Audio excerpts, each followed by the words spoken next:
else, just don't get taken seriously when you don't wear makeup. This is more like my everyday get ready with me, but just to be taken seriously.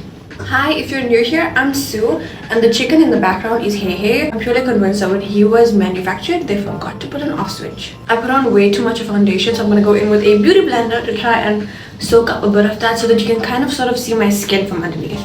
A moment for the GRWM Complexion Pro foundation because she is setting so beautifully. I do not see people use this brand nearly enough. This is the Wow Cosmetics contour stick, and look at how creamy it is. She's so perfect. She's definitely that girl. Just makes contour so easy. They need to make a bronzer stick that is the same.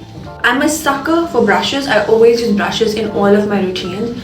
As you can see, oh my goodness, look at how seamlessly, effortlessly they just blended into my skin exactly where I needed it to be. I swear, if you don't have a really good concealer and you're looking for one, the GRWM concealers are so good. I prefer shade Golden and shade Honey on my skin tone. And honestly, you just need like the tiniest bit. I put a lot more than I actually wanted, but it's gonna be fine. I love to layer my concealer. Now Honey is a lot brighter than Golden, so I'll just put like a tiny dot right there just to like brighten up my under eye. Allegedly, this Camouflage Concealer by Essence is now discontinued, but I'm absolutely in love with their formula, so I'm excited to see what they come up with.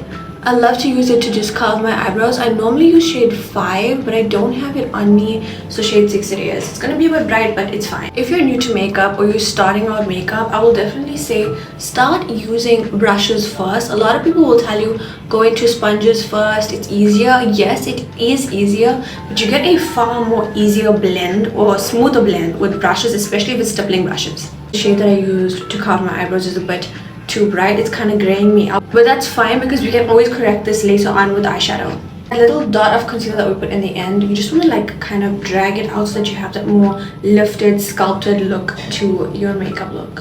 Whenever I blend out my concealer, I kind of sort of drag it down my mouth so that it covers my lines. And despite what anybody says, slow and steady does actually win the race. And this is a mistake I see a lot of girls making. Don't be afraid to take it up to like the corner of your eye. You don't want to have that like brown patch or gray patch because you didn't blend out your concealer nicely. And to make your nose look a little bit more snatched, I'm not very good at that part there, but I like to take my concealer like sort of like a line down the bridge of my nose. That's an absolutely beautiful blend, but I am just gonna go in with the beauty blender. I have dampened it out a bit to just kind of pick up whatever excess product I have on my face. This base is absolutely everything, but it's time to put some color back into my skin. I'm gonna go in with the GRWM Amber Rose. Absolutely obsessed with this product. I need to place my next order. It is very pigmented, as you can see.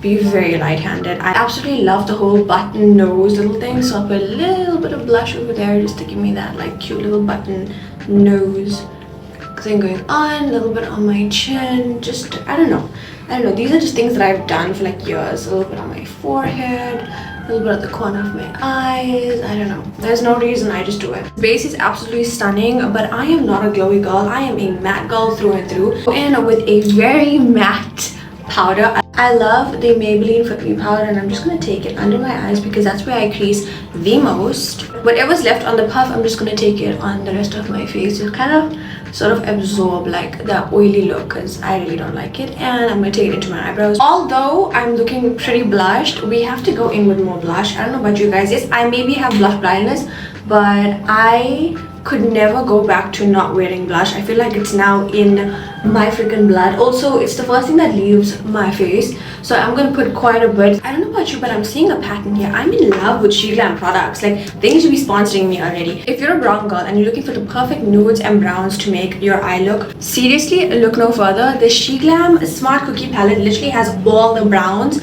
that we need. I mainly use churro, love chip, and brown sugar, and maybe just a little bit of the devil's food, like basically these 4 colors.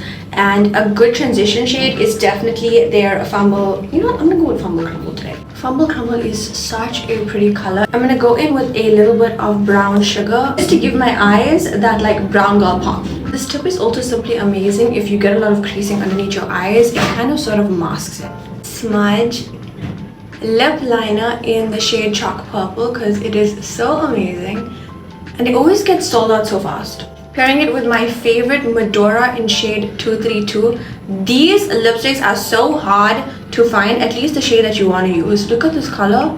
It matches my eyeshadow so well. I have like really straight eyelashes. If I don't curl them, then my mascara is just gonna look like it doesn't exist. If you're looking for an absolutely amazing mascara, look no further because Essence has like so many of them. And this is the Call Me Queen mascara, and that is just one coat. Okay, I'm getting like super late. And this is the final makeup look. Let me know what you think in the comment section below, and if you have any tips and tricks, please and thank you.